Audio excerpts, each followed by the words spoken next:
እንደዋላችሁ እንኳን ለ10ኛው የኢትዮጵያ ከተሞች ፎረም በሰላም አደረሳችሁ ማለት እወዳለሁ።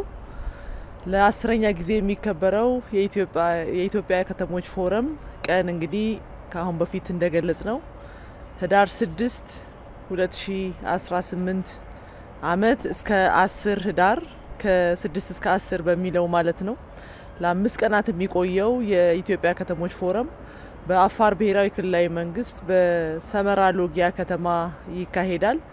እንግዲህ በዚህ ኩነት ላይ የሚሳተፉ ከ150 በላይ የሚሆኑ የኢትዮጵያ ከተሞችና ከጎረቤት ሀገራትም የሚመጡ የውጭ ሀገር የህትማማች ከተሞችም ይሳተፋሉ። ከ10 በላይ ደግሞ የሚሆኑ የንግድ ድርጅቶች፣ የትምህርት ተቋማት እና ሌሎች የፋይናንስ ተቋማትም እንዲሁ ይሳተፋሉ። እንግዲህ የከተማና መሰረተ ልማት ሚኒስቴር በየ2 አመቱ የኢትዮጵያ ከተሞች ፎረምን ሲያካሂድ ቆይቶ ዛሬ ላይ 10ኛውን የኢትዮጵያ ከተሞች ፎረም የዚህም ቀን ፎረም ደግሞ የከተሞች እድገት ለኢትዮጵያ ልህቀት በሚል መሪ ቃል አዘጋጅቷል።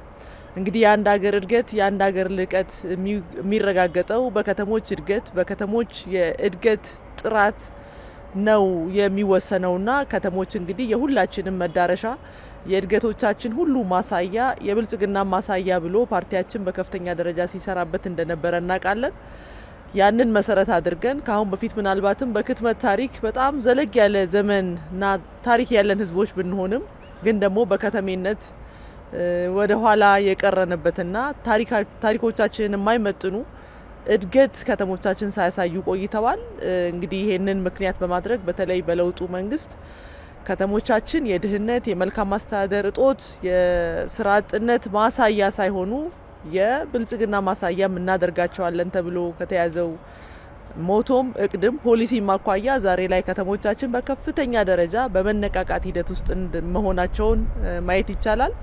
እንግዲህ አንድ ሀገር በምን ደረጃ አድጓል በምን ደረጃ ሰልጥኗል ከተባለ በምን ደረጃ የክትመት ምጣኔያቸውና ፍጥነታቸው ምን ያህል ህዝቡ የሀገሩ ህዝብ በከተማ ይኖራል የሚለው ጥያቄ በዋናነት የሚመለስ ስለሆነ ከዚያ አኳያ እንግዲህ ምንም እንኳን የክትመት ምጣኔያችን በጣም ያነሰም ቢሆን ዛሬ ላይ ግን ከምስራቅ ከአፍሪካም ከኤዥያም በላይ በሆነ ደረጃ የክትመት ፍጣኔያችን ይሄ አርባናይዜሽን ሬት የምንለው በ5.4 በመቶ በከፍተኛ ደረጃ እያደገ ይገኛል። የዛሬ 30-40 አመት ምናልባትም 50 ከዛ በላይ የሚሆን 50% በላይ ገደማ የሚሆን የአገሪቱ ህዝብ የሚኖረው ከተሞች አካባቢ ነው። ይሄንን መሸከም የሚችል የከተማ መሰረተ ልማት እና ሌሎች ለህዝብ አገልግሎት ክፍት መሆን የሚገባቸው ፖቴንሻል እድገቶች መኖር እንዳለባቸው በከፍተኛ ደረጃ እየሰራን እንገኛለን። እንግዲህ የከተሞቻችንን መነቃቃት ካየን የኮሪደር ልማቱን ብቻ እንደ አብነት አንስተን ማየት እንችላለን። እጅግ አይን ገላጭ የሆነ ተግባር ነው። በክቡር ጠቅላይ ሚኒስትራችን ኢኒሼቲቭ የተጀመረ በአዲስ አበባ ከተማ በጣም አብነት ሊባል የሚችልና ምናልባትም ለአገር ውስጥ ብቻ ከተሞች ሳይሆን ለውጭ ሀገር ከተማም ልምድ ሊሆን በሚችል ደረጃ ከአዲስ አበባ ከተማ ላይ ጀምረን ዛሬ ከ73 የኢትዮጵያ ከተሞች በላይ መጠኑ ቢለያይም በከፍተኛ ደረጃ የኮሪደር ስራቸውን እያፋጠኑ ይገኛሉ። ይሄ ማለት እንግዲህ ከተሞች የራሳቸውን ገቢ መልሰው በማመንጨት ሂደት የከተማ ነዋሪውን የመሰረተ ልማት ጥያቄም እንዲሁም የልማት ጥያቄ ከመመለስ አኳያ ትልቅ አስተዋጽኦ ማበርከት የሚችል ነው። ይሄ ለከተማው ገቢ ብቻ ሳይሆን ለከተማ ነዋሪውም ጭምር ተጨማሪ ገቢ የሚያገኝበትና ላይቭሊሁድን ትራንስፎርም የሚደረግበትን መንገድ ማየት እንችላለን። ከተማ ሲባል እንግዲህ ያለ ፕላን ከተማ ሊሆን አይችልም።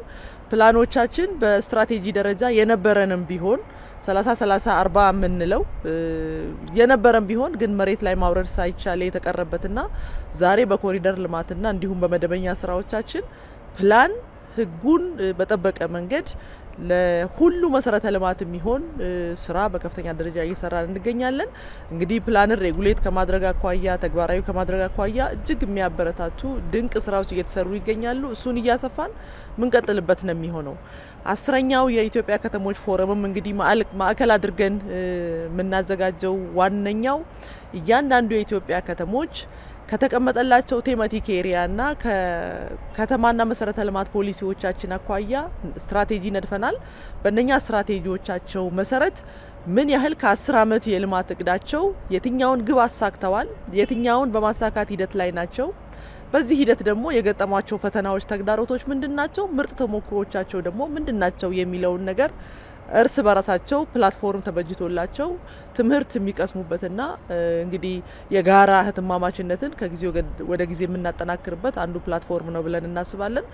በሌላ መንገድ ደግሞ የእያንዳንዱ የከተማ ነዋሪ ትልቁ የከተሞች ሀብት የምንለው የከተማው ነዋሪ አቅም ስለሆነ የከተማ ነዋሪውን በማስተባበር በከፍተኛ ደረጃ በማነቃነቅ ምንሰራቸው ስራዎች እና ከሌሎች እህት ከተሞች ጋር ደግሞ እንዲሁ ነዋሪው በከተማው ላይ የሚያደርገውን የልማት እንቅስቃሴም የሚቃኝ ነው የሚሆነው ማለት ነው። እሱ ብቻ ሳይሆን የከተማ ነዋሪው እንደተጠበቀ ሆኖ የከተማ አስተዳደር የምንላቸው ደግሞ በምን ደረጃ ከተመሳሳይ የእህት ወይንም ደግሞ እህት ከተሞች አኳያ እንዴት ከተሞቻቸውን እያስተዳደሩ እንደሆነ በተለይ የስራ እድል ፈጠራን፣ የከተማ አረንጓዴ መሰረተ ልማት፣ የትራንስፖርቴሽን ሞቢሊቲ፣ የከተሞቻቸውን ገቢ በምን ደረጃ እያሳደጉ ነው የሚለውን ማየት እንችላለን። ከዚሁ ጎን ለጎን ደግሞ ተጨማሪ አቅም በተለይ በእውቀት ከተሞች መመራት ያለባቸው ስለሆነ እነኚህ የጥናት እና የምርምር ተቋማት በምን ደረጃ ከተሞቻቸውን እያገዙ እንደሆነ በተለይ የከፍተኛ ትምህርት ተቋማትም እንዲሁ የሚሳተፉበት ነው የሚሆነው። ይህንን ጠቅላላ አድርገን አንድ ፕላትፎርም ላይ አምጥተን ከተሞቻቸውን በምን ደረጃ እያሳደጉ እንደሆነ የምናይበት የጋራ መድረክ የምንፈጥርበት ነው የሚሆነው ብለን ነው እንግዲህ የምናስበው። ከዚህ አኳያ እንግዲህ በተለይ ደግሞ እኛም እንደ መንግስት ወይንም ደግሞ ዘርፉን እንደሚመራ የመንግስት አካል በፖሊሲዎቻችን ያላየናቸው መዳሰስ የነበረባቸው ሳይዳሰሱ የቀሩ የፖሊሲ ግብአትም ደግሞ በዚሁ ሂደት የምናገኝበት ነው የሚሆነው። ከተሞች እንግዲህ በውድድርም በፉክክርም በከፍተኛ ደረጃ እርስ በርሳቸው የሚተጋገዙበትና የሚተባበሩበትን መድረክ ነው የሚሆነው ብለን ነው ተስፋ የምናደርገው። ከአሁን በፊት የነበረውም 9ኛውም 8ኛውም እንዲሁ በተዋረድ ያለውንም ፎረም ካየን ከተሞች ራሳቸውን የማስተዋወቅ ሂደት የማስተዋወቅ አቅም ተጨማሪ ኢንቨስትመንት ፍሎው ተጨማሪ የስራ እድል የሚያገኙበትና ይሄንን እንደ ትልቅ ፕላትፎርም የሚጠቀሙበት መድረክ እንደሚሆን እየሆነም የመጣና ከጊዜ ወደ ጊዜ ደግሞ እየተሻሻለ የመጣ ለውጥና ውጤት ያለ መሆኑን ማየት እንችላለን።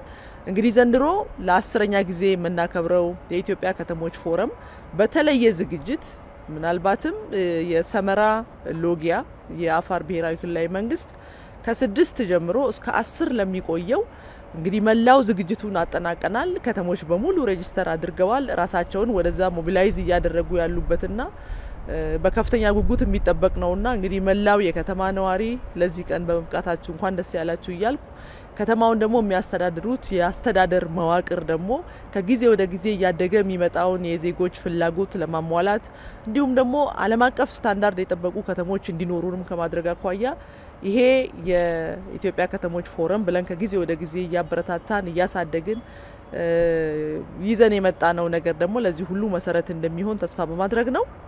እንግዲህ ከተሞች ከሌላው አካባቢ በተሻለ መንገድ የዲሞክራሲ ስርዓት ማስፋፊያ ሴንተሮች ናቸው። ከተሜነት ራሱ ከማንነት በላይ ነው፣ ከብሔረሰብ በላይ ነው። ከተሜነት አስተሳሰብም ነው ብለን ነው የምናምነው። የጋራ ካልቸር አላቸው። ከተሜነት ከሁሉ በላይ የኔ ሳይሆን የኛ መንፈስ የሚባለው መንፈስ በከፍተኛ ደረጃ የሚንጸባረቅበት ነውና እንግዲህ ከተሜነት ማንነት ነው ብለን እናምናለን። በከተሜነት ውስጥ ብዙ ነገር አለ።